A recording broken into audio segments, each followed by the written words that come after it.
Hey PC World fans, Adam Patrick Murray here with Gordon Maung. Yo, what's up? Our laptop expert, right? You know, if you watched our last video where we unboxed the new Razer Blade 15, we did some quick benchmarks versus the Dell XPS 15 and the MacBook Pro with the Core i9. We said we were going to follow up with some testing, and here we are. We're going to follow up with some testing. It has been a solid week of running tests on these laptops because I wanted to find out what the story was with these three laptops. Of course, people go, well, why these three? These are really tiny, very powerful, 15-inch laptops. Yes. So there's a lot of questions about the MacBook Pro, especially this Core i9 model, heating up and throttling. So, I mean, I'm pretty curious to see how the Core i9 stacks up to these Core i7s here. Right. And I know you have a ton of charts to show us. Ton of charts. Yeah. And before let's put everybody on the same page because I want to go over the configurations. Okay. Inside, MacBook Pro 15, Core i9 8950HK, okay, with the Radeon Pro 560X. I thought it was a 555X. It's actually a 560X. 32 gigs of DDR4 RAM, Retina display, 2 terabyte SSD. Pretty big. Pretty big. $4,700. Also very expensive. A lot of that is that big SSD. And the number 2 position here is the Razer Blade 15. Okay. It is Razer's completely redesigned 15-inch laptop. The company says this is the smallest 15-inch gaming laptop on the market.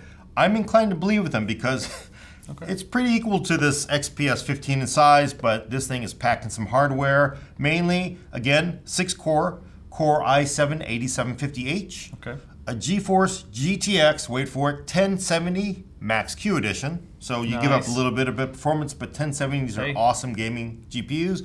16 gigs of DDR4, FHD, so 1920 by 1080 panel, but 144 hertz, very nice, just beautiful, runs like butter. And a 512 gig SSD, I think it says Samsung in here. Okay.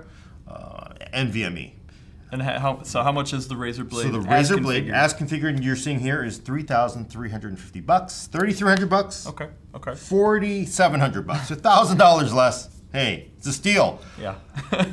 in the absolute amazing budget price, when you get to the price, you'll see we have the XPS 15, same CPU, 6-core Core i7-8750H, okay, GTX 1050 Ti Max-Q, a FHD panel, 1920 by 1080, so nothing to write home about, but that's going to pay off dividends later, and a 256 gig Toshiba SSD, NVMe SSD. So the smallest SSD, and also 16 gigs of RAM. Oh, and 16 gigs of RAM. Yeah. So not 16 gigs, FHD, not the 144. Nice high refresh rate. But this baby's $1,500, right? That's not bad. Not bad. So this is clearly the budget configuration of the XPS 15 we are looking at here. Obviously, if you ramp it up, you can get it to be expensive, but not this expensive. So $1,500 XPS 15, $3,700 Razer Blade 15, and $4,700 MacBook Pro 15. Obviously, prices shift around as you change components, but we are testing what we have on hand. Nice. All right. Well, let's dig into the charts because that's where the truth is, right? That is where the truth is. And the first one I want to show off here, it's Cinebench. It's Cinebench R15. We're running a single thread here. Okay. I want to run this first because it gets to a lot of people that say, well, I get nothing. Core i9 is a total ripoff. I get nothing for it.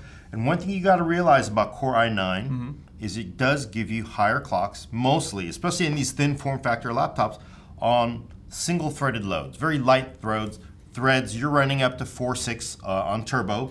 Very short amount of time sometimes. Okay. And it could technically get up to 4.8 gigahertz on turbo thermal velocity boost, but that means you would have to run it in a freezer or in Alaska. But as you can see though, it does actually give you higher performance. We're looking at 188 on the MacBook Pro. It's decently faster, not a huge amount over both these Core i7s, which top out at about 4.1 gigahertz on turbo. So a good case of this is like Photoshop. It's not very optimized for multi-threaded tasks, So you're going to see a little bit more benefit here on the MacBook. Yeah. So and again, Core i9 sort of gets you those great boosts in these thin and light laptops.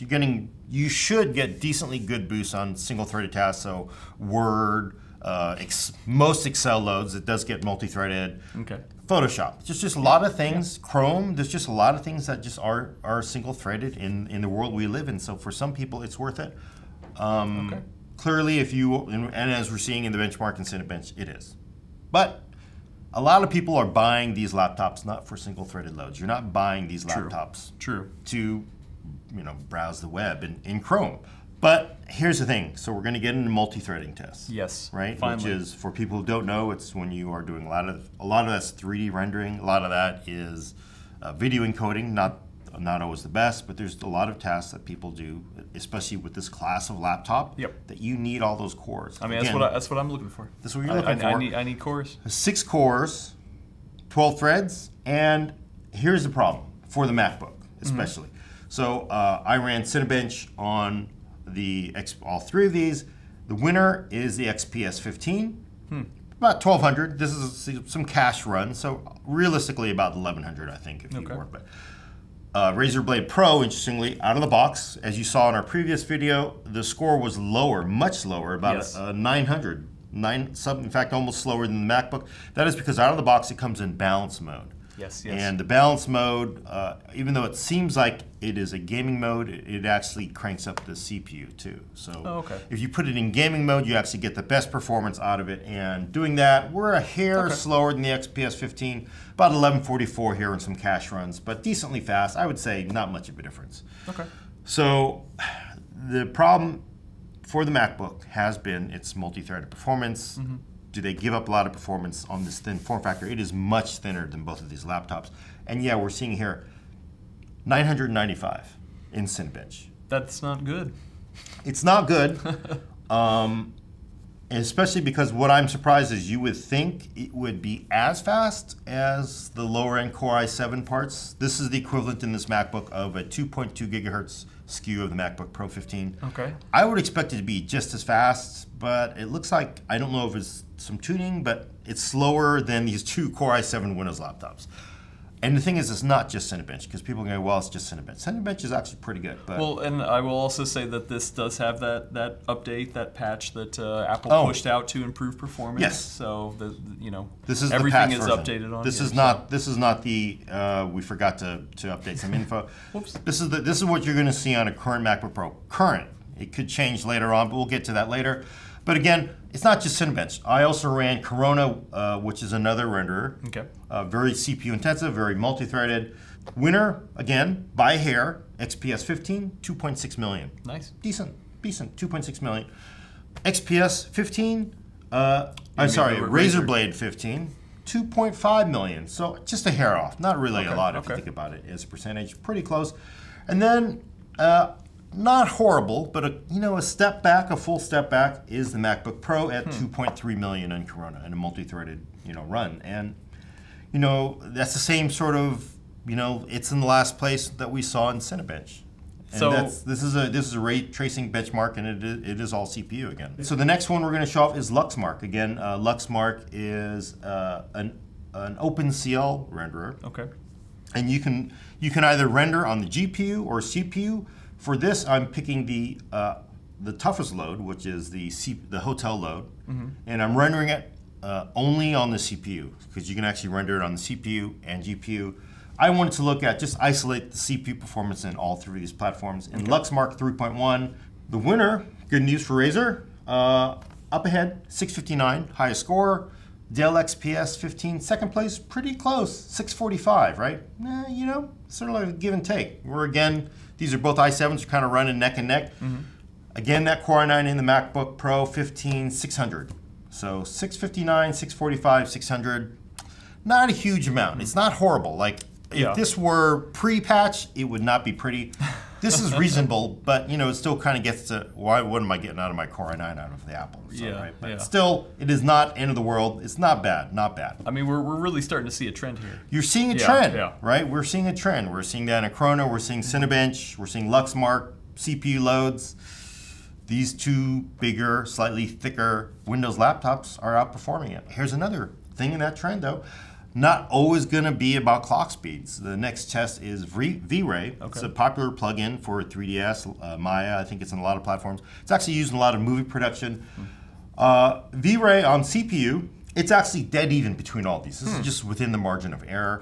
122 on the MacBook, 123 on the Razer Blade 15, and XPS 15 124. I mean, yeah, that's neck and neck. That's right there. It's neck and neck. And what that kind of tells me is V-Ray doesn't care that much about clock speed. So if the Dell is, we know it's already running on all the loads at probably 3.5 gigahertz, maybe 3.4 in the Razer Blade or whatever. You know, again, clock speed isn't everything. You're really buying this new generation of Coffee Lake laptops for those extra 2 cores and those 4 threads, and it's just dead even. So it's just fairly immune to the clock speeds here. Okay. The clock speed swing just isn't enough, I'm guessing, to make a difference. If we were looking at a gigahertz, that's a different thing. But for the most part, it's just about cores here. So next one. Premiere Pro. Of course, everybody in the world loves Premiere Pro suddenly. Even though everybody's been bagging on it, everybody suddenly wants to run Premiere Pro on the Mac. I did that. I used the latest version of Premiere Pro Creative Cloud 2018. I checked. They are all exactly the same versions, the same build across all of them. I used the same project on all three of them, which was a short 3 to 4 minute rapid review that Dan shot.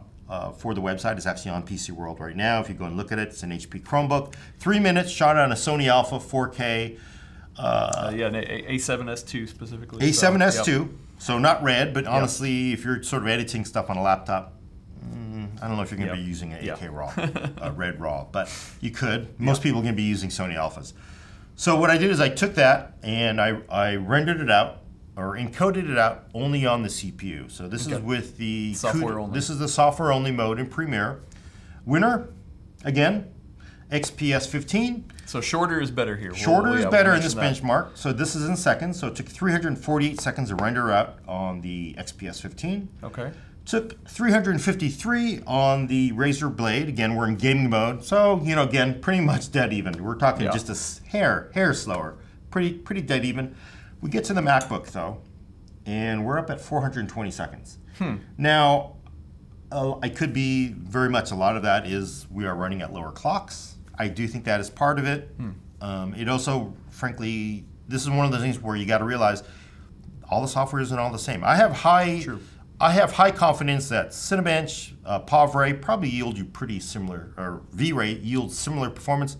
I'm not convinced that the Mac OS version of Premiere is as good on the Mac as it is here, because which is weird because Adobe has usually, you know, put most of their effort on the Mac platform. But also, what about the people? There's plenty of people that said, "Hey, why didn't you test this in Final Cut 10? Why didn't you put Premiere on PC versus Final Cut 10 on the Mac?" Right. My argument to there is like, I'm a freelancer. I got a job that says do it in Premiere. I said, "Oh, well, Final Cut's better." "Oh, that's great. I'm not going to hire you."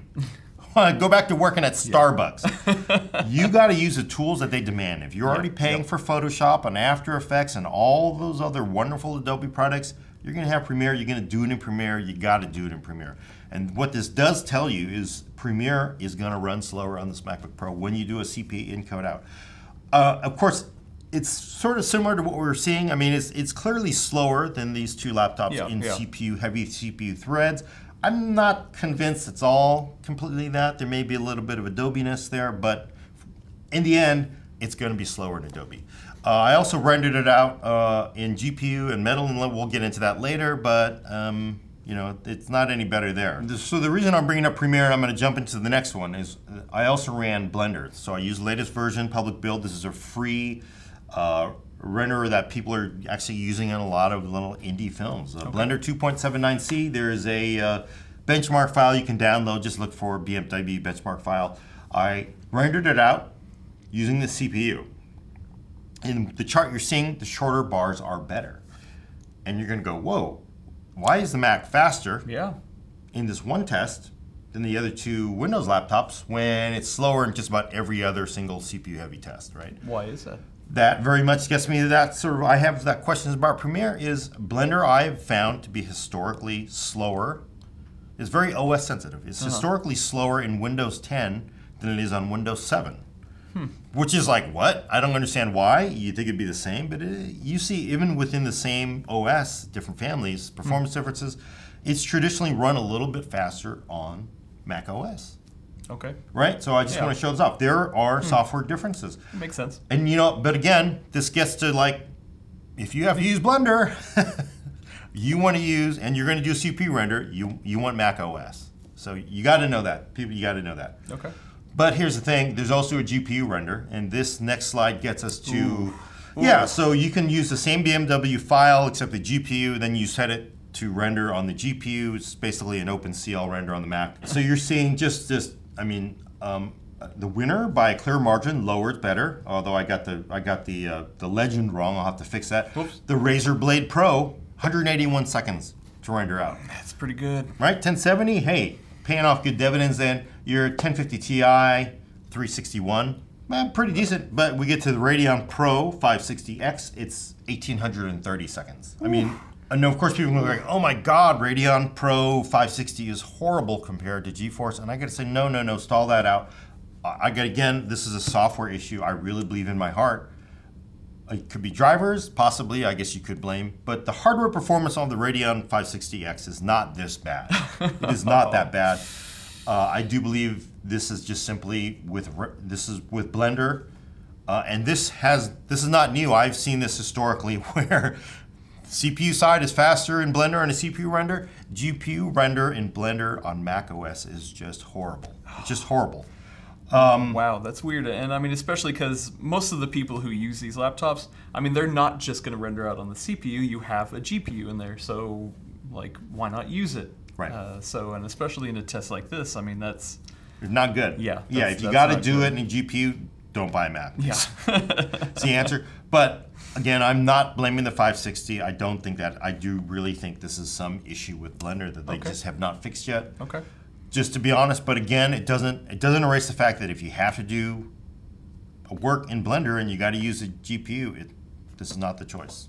Okay. Definitely, there's two better laptops on this table for that. And that gets us back to Premiere. Okay. So I wrapped it back around. Earlier we did the CPU render. You saw that both of these were faster. Same thing. So this is actually probably what I think is in line with some of the reality is. So I did Premiere Pro, the same thing, except I used the Mercury CUDA. Okay. Right? Yep. So I set it to render on the GPU. There is some question of whether it uses a little bit of QuickSync, a little bit of CUDA. I've never really sorted that out. But in the end of the day, the only thing that matters is when you click go and when you come back and you can use your computer. Which makes sense. Yeah. Which makes sense. And the winner is the Razer Blade with the 1070 Max Q. 1070 smokes it. Smokes it at 81 seconds. The Dell XPS 15 though. This is not that bad. Not bad at 90 seconds. Frankly, you're like, why would I pay the premium for a 1070 if my Premiere renders are that close? And I've sort of seen that in other things. You really don't need to have a Titan to do a lot of Premiere rendering. It's sort of like once you get to a minimum level, you get diminishing returns pretty quickly. Yeah, that makes sense. And of course, the Radeon 560 is a 153, so not a great showing, but not as bad as that Blender GPU render, right? So this is probably more in line of what you might expect. So with CUDA render, it's just been better. Yeah, but I mean, this you can almost render it out and then make a change and render another one in almost the same amount of time that to do just one render in MacBook. So I mean, it's kind of a big thing, especially for us. Video people, you know, if we need to re-render something because we need to update something, you're taking that all over again. So you know that it makes a difference. And I do want to point out on the MacBook, I chose OpenCL rendering. I did also do the option of Metal, I believe, and it was worse. So don't do it. Or maybe that was another benchmark. Sorry, but it's just generally I found using Metal to not actually get you any performance dividends. So I'd recommend using OpenCL, looks like at this point. Yep. That's what I've seen in my own test too. Yeah. Oh, really? Okay. Yeah, and you know, again, this is probably what you should expect. I mean, NVIDIA has been faster in exports, and it kind of makes sense because they started on CUDA, and I think a lot of that is there. I do kind of wonder sometimes that maybe they're not using as much QuickSync. There's a lot of weird things going on in the underside of Premiere that people have not quite figured out yet. But at the end of the day, you got to do it for a living, and you're right. You can do it, re-render it, and be done, and you'd still be doing the same render on a MacBook, brand new MacBook Pro, right? Yeah, for you know, more than twice the cost. Right. So that's the CPU part. After I finish the CPU, clearly we can see the train here. Both the i7s faster You can almost say that universally than the i9 MacBook Pro 15. But let's dive a little bit more into the GPUs, because there are 3 different GPUs here. Getting back to Luxmark, again, that's an OpenCL benchmark.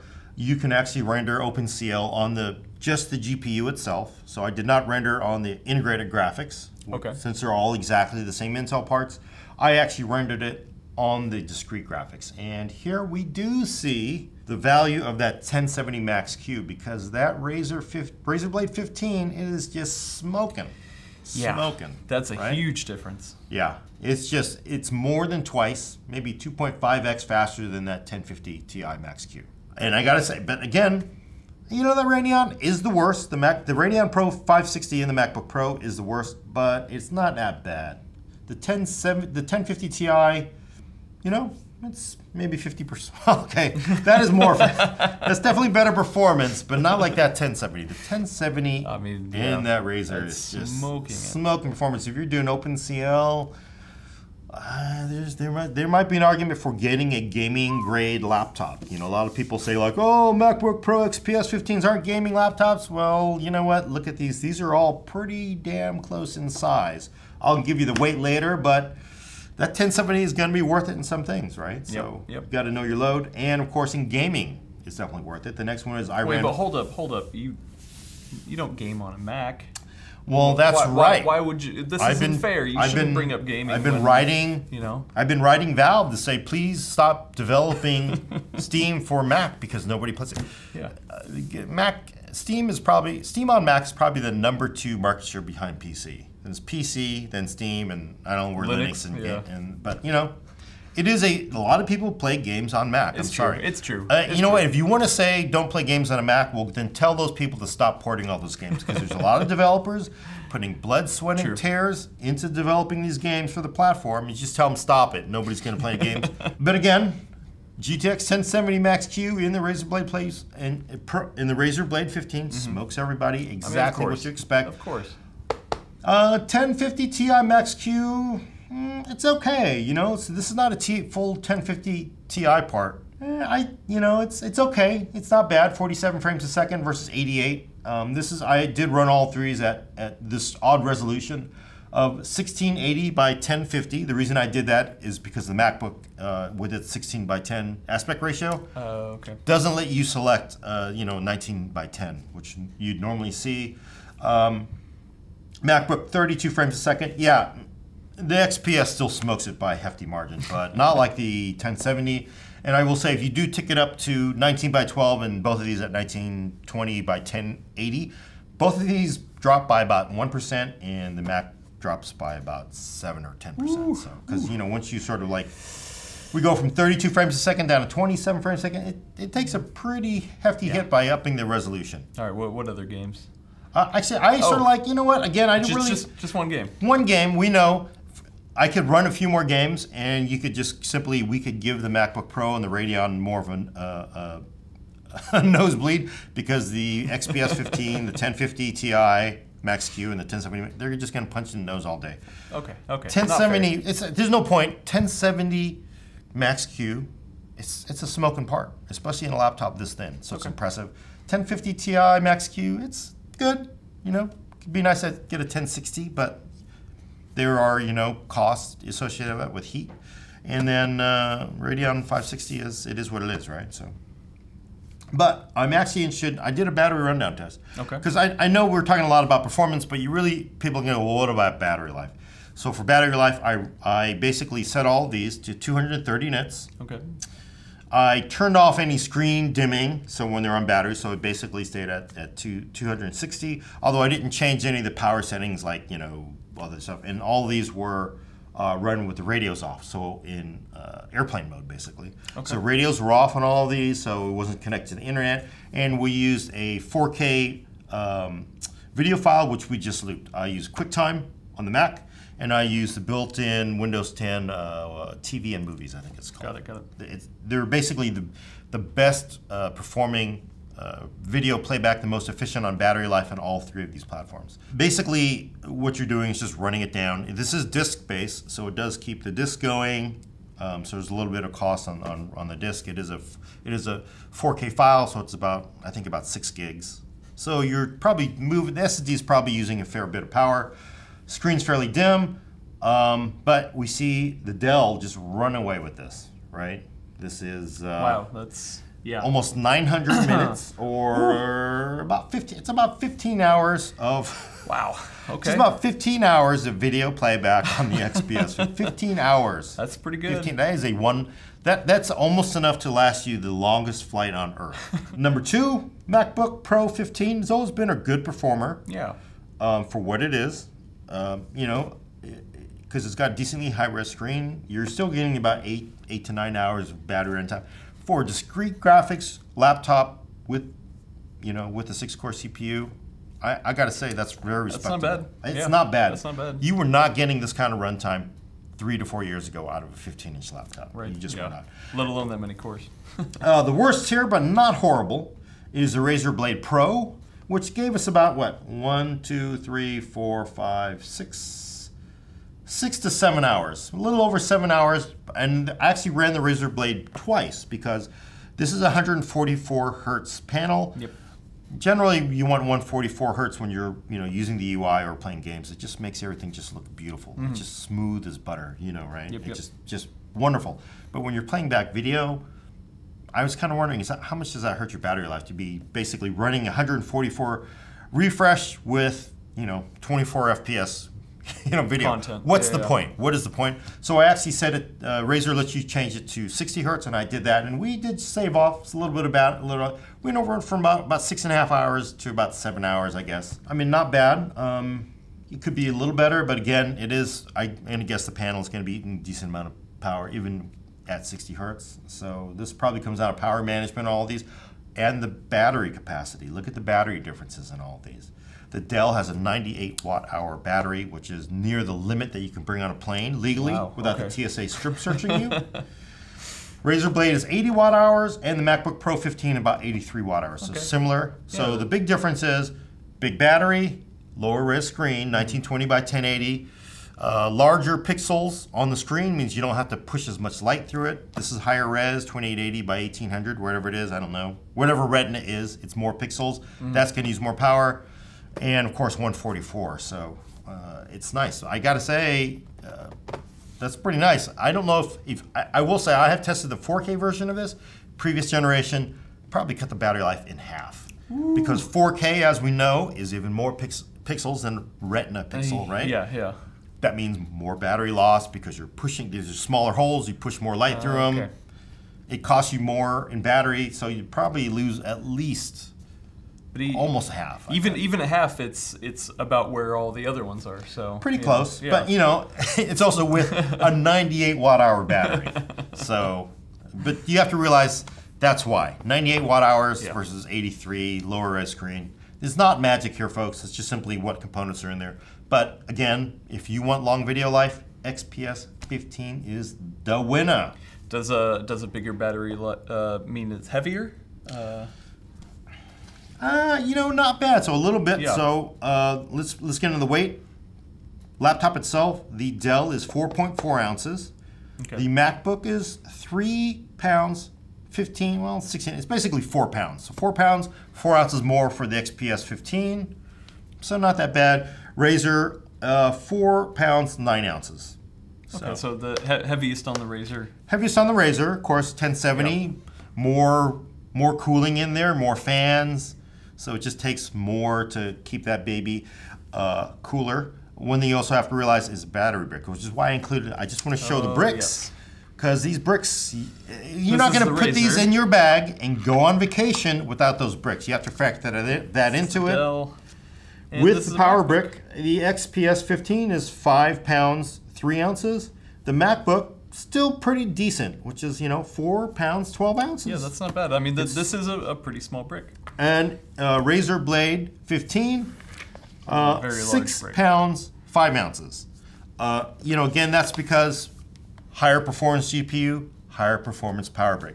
230 watts on the Razer, 130 watts on the Dell, 87 watts on the Mac. So, you know, that's why it's lighter. It has less performance. It's sort of it's like, yeah, it's lighter because there's less performance. But that makes sense. Makes sense. So You know, we have to have those bricks. You can't pretend they don't exist. It's going to cost you some weight. So, but it's nice to have it sometimes. Of course, this is very important because a lot of people have been saying the MacBook Pro 15's SSD is just stupidly fast. Stupidly fast. Okay. And it's a little tough because people are running benchmarks on this and they're trying to compare to benchmarks on this. There's different file systems. There's different OSs. Different capacities. It really is very hard to compare. So what I did, just to at least get a feel for it, because I want to be fair to the MacBook because it's like, hey, people say it's fast. So what I did was I took an Acudio Node Pro, which is an external Thunderbolt 3 cabinet. I put in an OCZ RD400, which is a couple generation old MLC SSD, but very, very fast. And then I copied game files from the SSD on the Thunderbolt enclosure to all three of these laptops. And I just basically a stopwatch run, multiple runs averaged out. And the results, I gotta say, are the MacBook Pro 15's SSD is smoking. It is truly impressive. Wow. There's reasons for that, and I'll get into that. But the first result here, MacBook Pro writing Civilization 6. Is that the current version? So writing Civ 6. 5 or 6, yeah. 5 or 6. You can keep track. It's 6. I think it's 6. So Civ 6 writing 9 gigs, about 16,000 files. So there's a lot of small files. Yeah. 14 seconds. 14 seconds. It's just on fire there. That's fast. After that, it's the Dell. 45 seconds. And the worst, interestingly, was the Razer Blade, which has Samsung MZ-LVB 512 gig NVMe drive with about 90 seconds. Huh. So those small file writes really just, the SSD in the Razer just kind of killed it. Those small file writes for the most part because, you know, 16,000 files spread across 9 gigs. That's a lot of small files. Yeah, that is. But I also want to do large files because people want to copy a lot of data to them. I copied the contents of Tom Clancy's Rainbow Six Siege, 77 gigs in 820 files, right? Which is interesting because way less files. I would think there would be a lot more files, but that's all there is. There's only 820 files in all the folders for Rainbow Six Siege. So at least that's what File Explorer told me. But again, look at this. Look at 14 seconds to write 9 gigs on the MacBook Pro, writing 77 gigs, 37 seconds on the MacBook Pro 15. Oh, man. And that is just... That's pretty good. It's just smoking. Of course, that's pretty good. There's a lot. And let's get into that. Number 2, interestingly, so this kind of shows you the Razer Blade Pro, that Samsung SSD NVMe drive, 114 seconds. The slowest was the Dell at 191. Wait, but the Razer in the last one was so much longer. What's the difference here? So the difference, I think, there's a lot of things. Well, there are file systems differences, but a lot of it's part of it really is also capacity. Okay. This is a 2 terabyte SSD. I don't know what NANDs Apple are using, but it's a 2 terabyte SSD. Generally, the larger SSDs, which is why you always see SSDs reviewed by everyone that are 1 terabyte. Nobody sends a 128 gig SSD to review because they essentially put cache on the drives to increase performance on file writes. 2 terabytes, it's a pretty huge cache, right? So it just does not slow this thing down because it's just got so much space that it can set aside for cache, and it's smoking. It could be a really great controller. It could be really good NAND and all that, but a lot of it definitely is probably the cache. The little dirty secret that PC OEMs don't like you to know is they don't use the greatest SSDs, right? They go like, you know what? So on this one, this is a 256, let's stay on the capacity discussion, 256 gigs, you're running a 77 gig file to that drive, and there's already stuff on there. You're sort of getting up near full capacity, the cache gets smaller, it's just not going to be the greatest performance. That's a lot. So 512 versus 256 versus 2 terabyte. If you put the 1 terabyte version of this drive and 1 terabyte or 2 terabyte in both of these, it'd be interesting. It might get a little closer. I don't think it'll quite touch the MacBook Pro because I think Apple did really concentrate on we're going to give you best drive performance. And again, like I said, a lot of OEMs, you sort of see reviews of consumer drives. best ever Samsung 970 Pro, right? They're just smoking. Like, I really think a 2 terabyte 970 Pro, if they made one, it would really give the MacBook Pro a hard time. It might be as fast or so close it doesn't matter.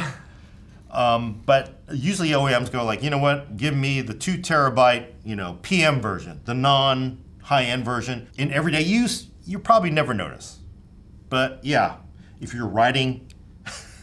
Hey, if you're dumping 8K raw files. If you're dumping 8K raw files, this Mac, whatever, there's a lot of discussions of whether it's a file system at play or whatever. The first dump of that game to the MacBook Pro 15, it was smoking. It was 37 seconds. It did not change. The first time I wrote it, I didn't write it in like erase and whatever. I just wrote it once, and it was like... And the thing is, I think I was at the limit of the RD400 PCIe SSD on the external device. If I put in a faster SSD on the Thunderbolt, because Thunderbolt could move up to what, 4.5 gigs a second? It's possible the MacBook Pro could write at a higher speed than what I was seeing. So, wow. Very, very impressive. Wow. Okay. I guess they took all the performance and put it on CPU the SSD. and GPU and put it in the SSD. So, but I just want to point that out.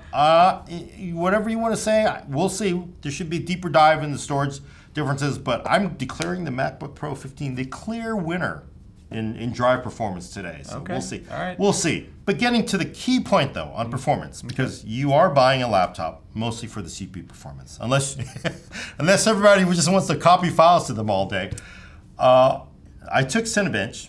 Cinebench that runs on all 3 of these platforms, and I set it to run from 1 thread, 2 threads, 3 threads. You can manually set that. These are successive runs, so they are cache runs. You see a little bit improvement in performance, a little faster than you might out of a reboot. And you can see on this chart, on the left-hand side, we see a single thread. MacBook Pro had decently single-threaded performance. Yeah, okay. But the problem is, it starts to fall off pretty quickly. By the time you get to the second thread, the XPS 15 and the Razer Blade 15 are actually faster. And I also, for reference, I threw in a big, thick Alienware 17. It's the latest version with the exact same Core i9 CPU, just to give you an idea what you can get out of a Core i9 in a big laptop. And the disturbing thing for the MacBook Pro 15 is that red line, because you can see that the blue, which is the Razer, and the green, that's the XPS 15, are pulling ahead by the time you get to 3 threads pretty heavily. And it just keeps going. On all of those Core i7s, they are way ahead of that red line, all the way up to the end, all the way up to 12 threads. Interestingly, the Alienware is a little lower though. So on some of those lower threads, the 1 through 5, but you can see the gray on the far right. Yeah, well, once it goes further, I mean, it Once keeps you are putting climbing. an all-core load on the Alienware, and that is stock, that's not an overclocked, it's moving. It's cooking along at 1,357 versus 1,200 for the XPS 15, 1144 the Razer Blade 15 in gaming mode, and 995 in the MacBook Pro.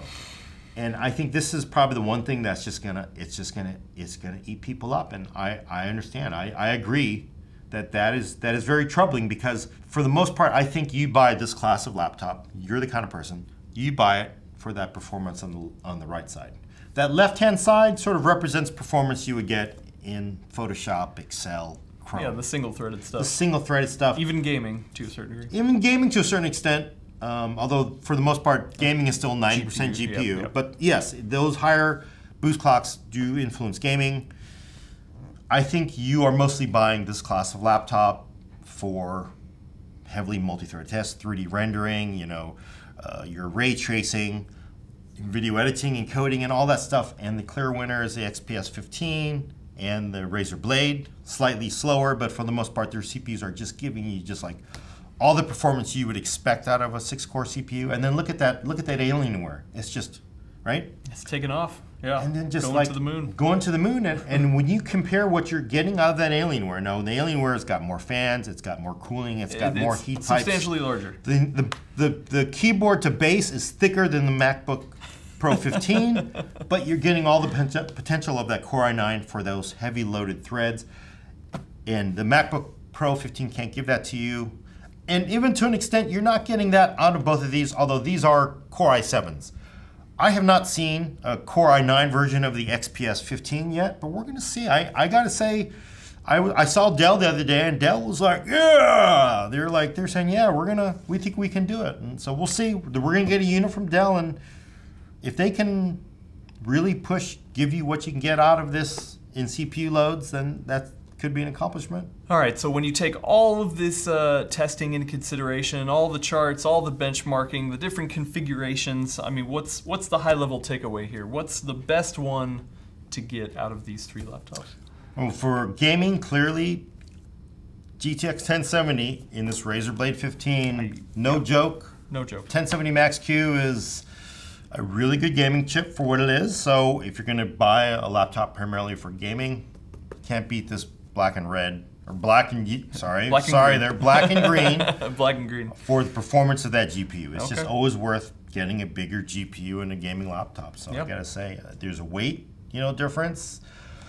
But I gotta say, the overall winner is probably the XPS 15. Although that 256 gig SSD, I'd buy this.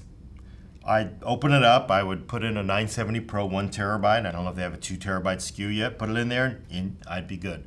I actually prefer the 1080p panel over the 4K because I think 4K is too much. It's heavier, worse battery life. My eyes are bad. Give me 1080p. And also the 1080p is anti-reflective coating.